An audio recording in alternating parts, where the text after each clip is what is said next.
Our top story.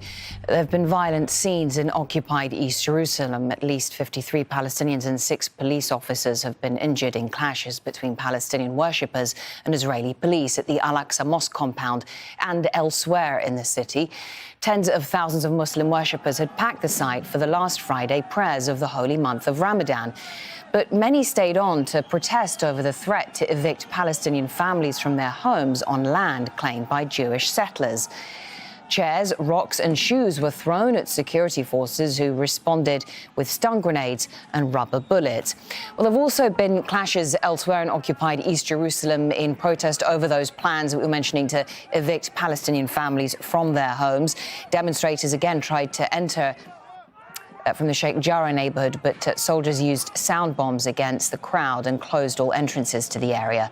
The United States has said that it's deeply concerned about heightened tensions and has called on all sides to work to try and de-escalate what is happening on the ground there. Well, following developments for us is Nida Ibrahim, who is in Ramallah in the occupied West Bank. I mean, as we were saying, tensions have been running high because of these mass evictions in the occupied East Jerusalem neighborhood of Sheikh Jarrah.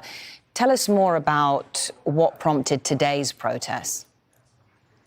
So today is the last Friday of the holy month of Ramadan. Usually many worshippers from across the occupied West Bank and those living in Jerusalem or elsewhere in Israel go to the Aqsa Mosque for prayers. Today, the numbers were less. We've seen 25% of the usual numbers of worshippers who usually go to attend the prayers of the last Friday in the past few years. Now, in general, the situation in Jerusalem has been volatile since the beginning of the month. It started when the Israeli police started putting up barricades near Damascus gates in the old city of Jerusalem.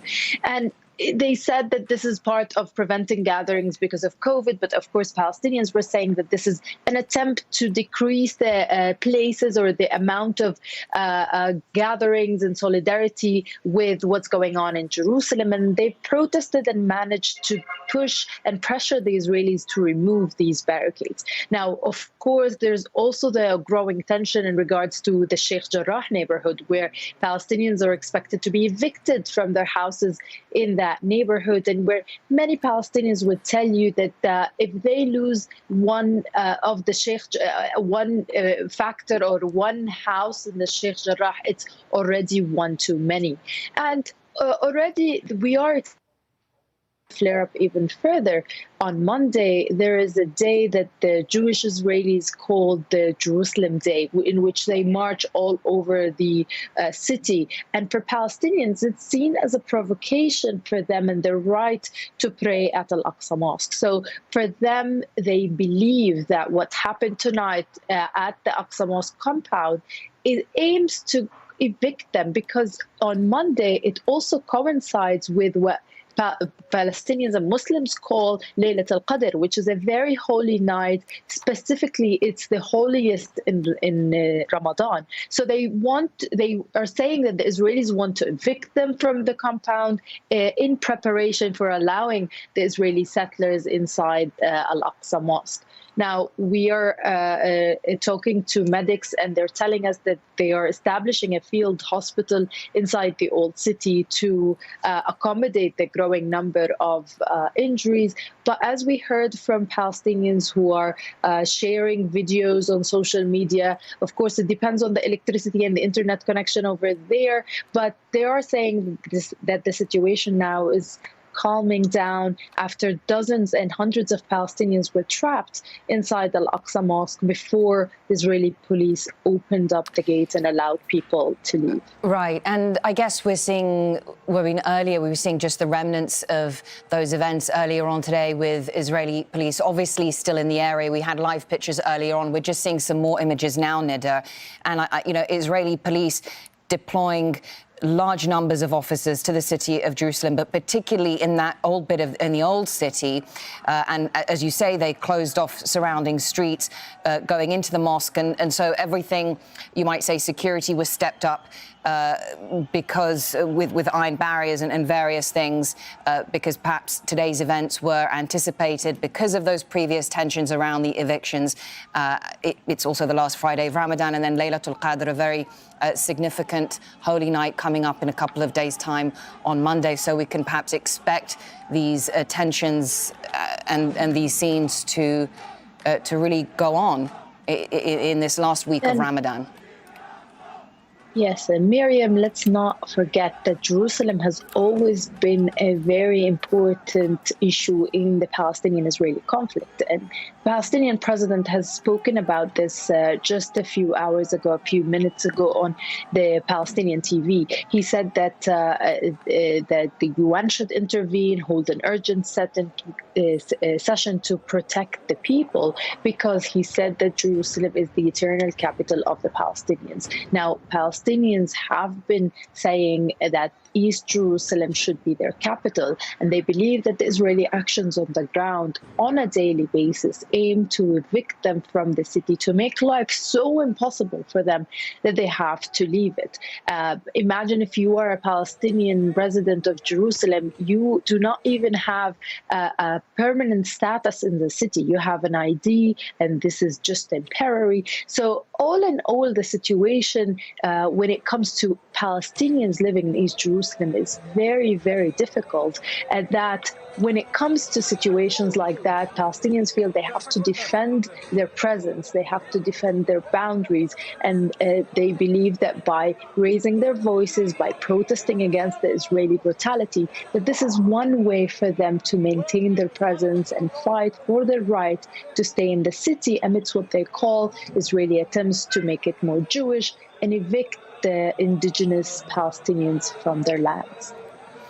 Right. And so a lot of the focus recently has been on Sheikh Jarrah, which is in occupied East Jerusalem.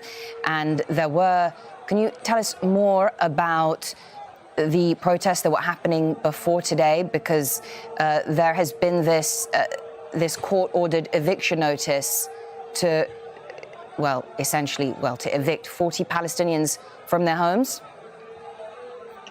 There are a lot of legal issues when it comes to the Palestinians who are living in these areas in Sheikh Jarrah. Now, the Israeli settlers are saying that they've had ownership over these properties since the 19th century. But Palestinians would tell you that they've been living there since after 1948 and the creation of the State of Israel, and that they've been refugees who had to leave their villages and their cities and had to come to these houses. But the issue here is not just legalities. It's not a real estate dispute, as many would try to frame it. This is part of the Israeli attempts to Judaize and make this city more Jewish. So Palestinians in East Jerusalem, or also in the occupied West Bank, have been facing different maneuvers from the Israelis to try and push them away from their land, citing different legal and illegal, let's say, ways and measures. So for them, this is not just about legality. This is a very important neighborhood in East Jerusalem, and it is surrounded with the illegal Israeli settlements. And for many Palestinians, they would tell you that this aims to take over the city, to connect the settlements with each other and further push Palestinians away from their homes. And we've seen the residents very steadfast, saying that they're not going to be leaving. And we've also seen many Palestinians in solidarity with them. They are going there, attending iftar, which is the meal that breaks the fast in the holy month of Ramadan. And there has been some clashes in the area. A very prominent or known right-wing politician has came in, and he established a post to call it his office over there, further escalating the tension on the ground. He later removed it. But this is all seen as part of the contention, part of the two sides fighting over the city in which Palestinians say it's going to always be their capital as per the UN, as per the many European organizations and the EU who have also talked about this and said that this is an eviction of Palestinians from their homes. All right, Nida, for now, thank you very much. Nida Ibrahim speaking to us there from the West Bank in Ramallah. Thank you very much. So Yossi Mekelberg is a Middle East analyst and senior consulting research fellow at Chatham House. He joins me now from London. And so, Yossi, we've been speaking today about the developments